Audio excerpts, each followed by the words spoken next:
ការតបកិច្ចធានាការតបកិច្ចធានាយោងតាមសត្យានុក្រមផ្នែករដ្ឋបវេនីមានន័យថាករណីយកិច្ចរបស់អ្នកធានាដែលត្រូវអនុវត្តកាតព្វកិច្ចមួយផ្នែកឬទាំងមូលជាមួយនឹងកូនបំណុលដែលមានកាតព្វកិច្ចចម្បងនៅក្នុងករណីដែលកូនបំណុលមានកាតព្វកិច្ចចម្បងនោះមិនអនុវត្តកាតព្វកិច្ចរបស់ខ្លួនកាតព្វកិច្ចធានា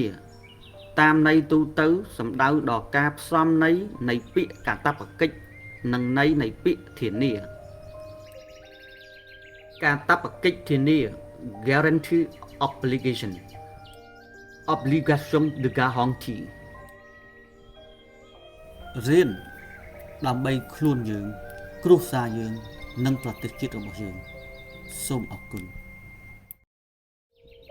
កាតព្វកិច្ចធានាកាតព្វកិច្ចធានាយោងតាមសត្យានុក្រមផ្នែករដ្ឋបវេនីមានន័យថាករណីយកិច្ចរបស់អ្នកធានាដែលត្រូវអនុវត្តកាតព្វកិច្ចមួយផ្នែកឬទាំងមូលជាមួយនឹងកូនបំណុលដែលមានកាតព្វកិច្ចចម្បងនៅក្នុងករណីដែលកូនបំណុលមានកាតព្វកិច្ចចម្បងនោះ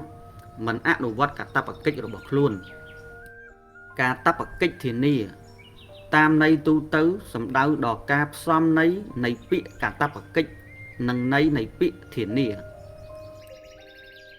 កាតព្វកិច្ចធានា guarantee obligation obligation de garantie រៀនដើម្បីខ្លួនយើងគ្រួសារយើងនិងប្រទេសជាតិរបស់យើងសូមអរគុណ